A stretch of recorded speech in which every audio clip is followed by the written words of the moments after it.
So let's go on to tension. So this video is going to be a little bit longer, as you will probably see already when you open it. This one is usually the most difficult section for lots of students. Not to predetermine what your thoughts are for the section, just to give you a warning, this one takes a little bit of effort to be able to try and understand. But really, once you understand it, it's not too complicated. There's really the same steps every single tension question. It's just with the diagrams, students tend to freak out. So don't freak out when you see the diagrams. The method of solving this is really actually quite easy once you know the steps. So tension, we are going to understand the idea of what tension is, and then we're going to solve some problems. Tension is the pulling or stretching force occurring in our objects such as rope, string, chain. So not so much the stuff that's distorting objects. Again, that's our elastic force. Tension is applied to objects that cannot be pushed. So if you can imagine, you pull a rope, you don't push someone with a rope. It's really hard to do that. Or you pull a string or pull a chain, you don't push someone with each of those. That's more what tension is. And tension is an internal force, which means that it acts at all points along the rope and it's equal in both directions. So if I have a rope here, at any point in the middle of the rope, it's pulling both directions and it's the same. It's the same amount along the whole thing. So if I have one piece of rope connecting two objects, tension everywhere along that rope is the exact same. So here's our first example. We've got two masses that are attached by a rope. Mass 1 is being pulled to the right by a force of 80 newtons. We want to know the acceleration of the masses, and the second part, we're going to want the tension. Those are always the same things that I'm asking for in a tension question. Always acceleration, always tension. So first things first, let's draw out our forces. So on mass 1, we've got the Fg1 normal force. Mass 2, we got Fg2, N2. Notice I did the forces for the second mass a little bit bigger because it's heavier. You don't have to do it that way. I just want to show it here so you can get a sense as to which one's bigger. And we also have tension moving along the ropes. So tension pulling M1 backwards, tension pulling M2 forwards. If you imagine, if you pull the first object, tension is what's slowing it down. But for the second object, it's tension that's pulling it, not force applied. Force applied is only acting upon mass 1. So what we want to do is we want to look at what direction are we moving. So the blue arrow here says this whole system's moving to the right. And so for our F net equation, which we're going to use to solve this question, we're going to have all the positive forces moving to the right. Any force that's to the right is positive. Any force that's to the left is negative. Any force that's up or down is not causing anything to move. So we're not going to care about the force of gravity or the normal force. We only want the forces moving in the positive direction minus all the forces moving in the negative direction. So this gives us our F net equation of force applied moving to the right. Tension is also moving to the right, the one that's on mass 2, and we have minus a tension because that one's moving to the left. And we know we've done this right because our two tensions cancel out. Because we don't know what the tension is, we need that to cancel out for us to be able to solve this. F net, we use both masses, so we need the total mass to solve for this. So total mass times acceleration equals force applied. And then we plug in our numbers, and we get acceleration is 10. So a few things to note with this, because we're going to use the same method to solve for all accelerations. So my strategy for this, in order to solve for acceleration, we use the F net equation for the whole system. And again, note that tension always cancels out of the total F net equation for solving acceleration. If that hasn't happened, you did something wrong. So make sure that those tensions cancel out. The second part of this question is we need to solve for tension. Again, always solve for acceleration and tension. Now, tension canceled out with the F net when I'm looking at the whole system. So my strategy for this is I'm going to pick one mass. And it doesn't matter which mass you pick, you'll get the same answer. I'm going to show you here both. So let's look specifically at mass 2. So if I want to look at mass 2, you can just picture what's going on inside this green box.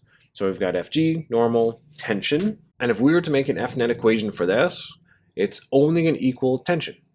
Because remember, positive is to the right, so tension is the only thing that we're dealing with in this case. So M2A equals tension, we have mass 2, we have acceleration from part A, we can solve for tension. Now just to show you that it works no matter which object, let's look at mass 1. So now we're going to look at this orange box. Again, Fg, normal force, those cancel out. So my F net equation is force applied minus tension. Now F net, we're just looking at mass 1. So we don't need the total mass like before. We're just using mass 1. Then we can plug in numbers. Again, tension equals 50. So it doesn't matter which one you use. You should get the same answer. It's a good way to double check if you've done it actually correctly. So our strategy for this, in order to solve for tension, we use one mass, the F net for one mass. You can pick, doesn't matter, you'll get the same answer. In this case, mass 2 has an easier F net equation, so if you wanted to go for easier, you could do that, but it doesn't matter which one you pick. So a note about friction in this case, because I could give you this question with friction. I'm not going to solve a question with you about friction. I just want to show you how would this situation change if we added friction. So remember, friction is mu times Fn. So if I wanted to look at what the free body diagram would look like if I added friction. So we'd have friction on mass 1, so force of friction 1, and we'd have friction on mass 2. So let's see how that would change the equation for solving acceleration. Without friction, we had this, but if I were to put friction, I'm going to subtract the two friction forces. And for part B, if I'm looking at tension in the rope, if I look at mass 2, notice how my box changes. Originally, it was just equal to tension, but now I'd have to minus force of friction. If I looked at mass 1 in the orange box here, originally I had force applied minus tension, but now I'm going to have also a minus force of friction. So that's how that question would change if I added friction to it, just so that you see what that looks like and how that changes things. So this is something called an Atwood machine. In this diagram, the white circle there, this is a pulley. It's just a wheel that can rotate around. I have some in the classroom, so you can ask me and I can show you what that looks like. We want to solve for acceleration in this case. Remember, just like last time, our strategy for it is to look at the whole system, and we're going to make an F net equation. So let's draw the forces first. We've got force of gravity 2, force of gravity 1, pulling down on these objects. We also have tension pulling up on both of these masses. So that's what our free body diagram looks like. Since mass 2 is a heavier mass, you can imagine if I were to let go of the system, mass 2 would go down and mass 1 would go up. So that's why Fg2 is bigger, because it's going to pull downwards and cause a rotation. So since mass 2 goes down, that arrow goes downwards. That's the direction that that object moves. And mass 1 goes upwards. So the direction of motion actually indicates which is positive. So for mass 2, positive is down. For mass 1, positive is up. So when I'm making an F net equation, I will take that into consideration. So for mass 2, Fg2 is positive, tension is negative. For mass 1, tension is positive, and Fg1 is negative. So here's the tricky part, is making this equation. You need to look at what is the direction of motion. Whichever way it moves, that's the positive direction. Again, with this, notice my tensions cancel. So that's good. We've done something right. So F net, which is the total mass, because we're dealing with both masses, and then Fg2 minus Fg1. So we can start plugging in numbers, solve for our acceleration. So now we want to solve for tension like normal. And again, to solve for tension, we're going to use one mass. So you can pick, doesn't matter which one you pick. In this case, I think it shows mass 2. Yep. So mass 2, the F net equation for this, we've got Fg2 minus tension.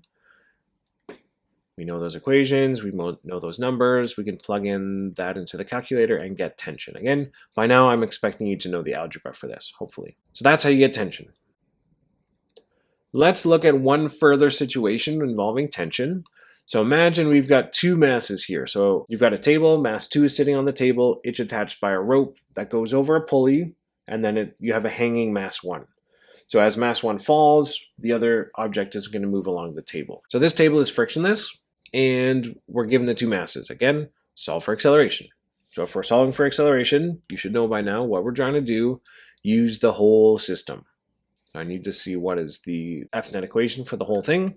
Let's draw some forces out here first.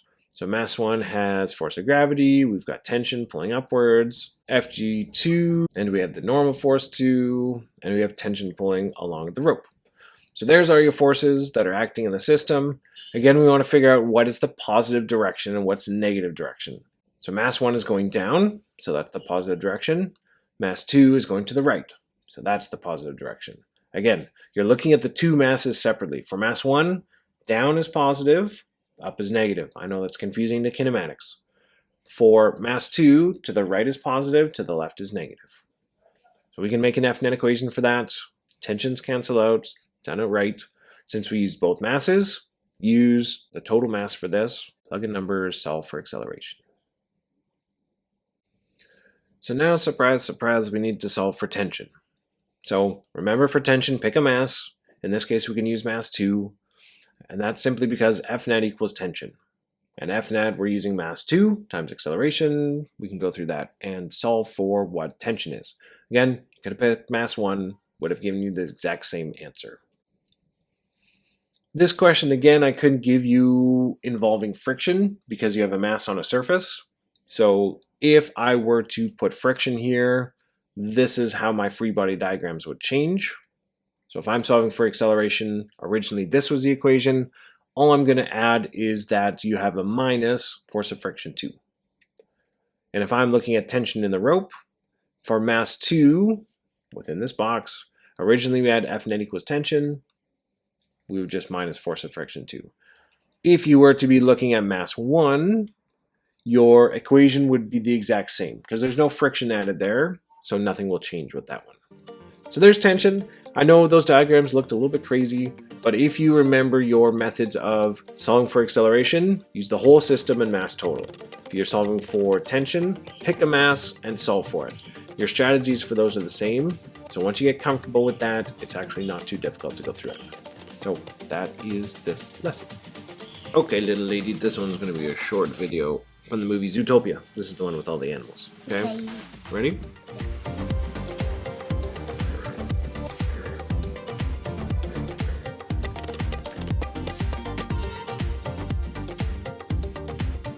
Okay, what do you think about that part with the rhino? I think that could not happen. Why do you think so? The bunny is like way more smaller than the rhino. Mm-hmm. Like, how would the rhino like do that with the bunny? Yeah, so she goes here and she goes into the spring and then comes here and then she kicks against the rhino's fist. Yes. Yep. And then he punches himself. And do you think that she'd be able to push hard enough that he would boom to himself? You don't think so? No. Even though she's a bunny and she's got strong legs? Yep. The rhino would be much, much bigger. She'd have to be pretty strong and kick pretty hard. And then she went off the ropes on the side, so kind of like an elastic band, and to kind of shoot forwards really fast. But I think she'd have to be moving a lot faster, and be able to kick much harder to be able to knock a rhino out like this. Yeah. Yep.